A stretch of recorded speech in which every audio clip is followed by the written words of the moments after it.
How was it when, remember, because Kanye and 50 were going, even like Rolling Stone did like a face-to-face cover. I was there for that. That was very interesting shoot. It was crazy because 50 had his barber, Light the Barber, Shout the Light. Mm-hmm.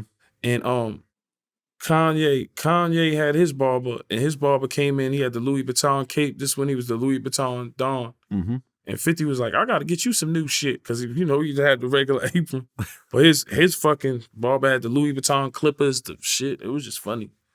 It was a good week because 50 did 800 and change. And what Kanye do? 900 and change? Something like that. Yeah, he edged him out a little bit. But at the end of the day, two big artists ended up doing huge numbers.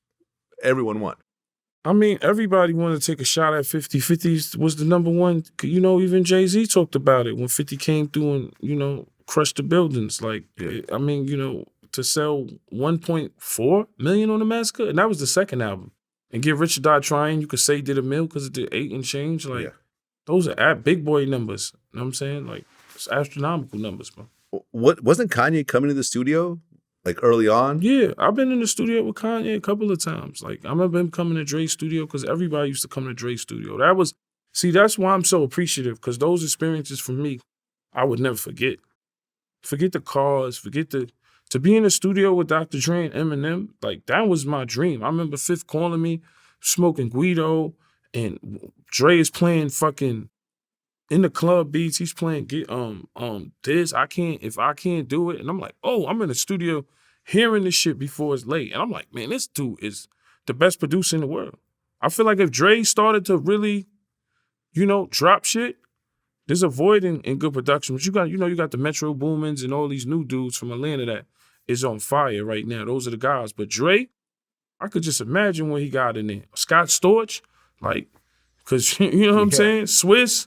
Like, we kind of came up on those producers. Now the kids are coming up on the Metro Boomins and all the new guys that's fire.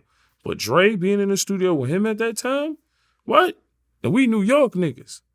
So I'm like, this is a dream come true. I'm smoking LA weed, never left the hood.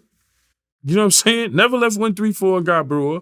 I'm in LA smoking that good weed. Dre is playing beats. We on. I'm like, damn, this is my dream come true. That's why I'm so humble, because my dreams came true, bro. I might not have as much cars and chains and bitches and rappers as any other rappers. It's not about that. It's about the experience, man. You know what I'm saying? The experience in the studio. Then we in the studio in Detroit. It's cold as a bitch. We out there with Eminem. That shit's crazy. It's just fucking Eminem. This dude just sold 16 million records. You were in the studio when Eminem was recording? Yeah, we was in the studio with M. We used to go to LA with Dre, and then we used to go mess with M. Shout to Tracy, Paul Rosenberg. They all treated us like family over there. What was it about Eminem in the booth that's different from other rappers? I think what Eminem that makes him astronomical is when we was doing Many Men and he was doing production with Many Men, because he does a lot of production on a lot of stuff on Get Rich or Die Trying. And it was the footsteps and the shots. And he was like, the footsteps came from Poltergeist. It was crazy. I done seen him rhyme backwards, rhyming Pig Latin. So, just like Nas, like he's as lyrical as Nas. And then a lot of people say, well, I don't hear him in the club. And it's not about that. I don't hear him in the car. It's not about that. It's that right now, Eminem could sell out a stadium with no problem. Eminem, what did we say the Spotify numbers was? Well, I looked it what up. Was the Spotify on Spotify, he has 62 million monthly listeners. Okay, and what is he? So 60? We could do the 62 million monthly listeners. Yeah, big boy numbers. Yeah, still, and Eminem don't come outside, and a lot of people can't relate to him. But as for me, what he did for me, and what I seen he did for 50 and Banks and G Unit as a whole, and D12 and Obi Trice, everybody went platinum and gold. Getting cosigns from him. We had the overseas connection because it wasn't really just Interscope. Interscope was a part of it, Jimmy Iovine, but Eminem is a machine in his whole. Like, he might not come outside and relate to other shit that people want to see him, but still, bro, look what he did with Griselda. Yeah.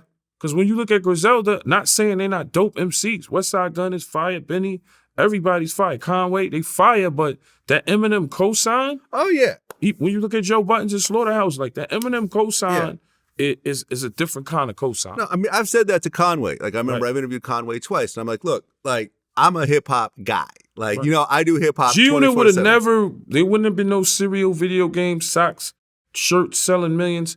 If Eminem co-signed, it would have been totally different. We would have blew, but we wouldn't have sold and did what we did and did as much without that Eminem and Dr. Dre co-sign.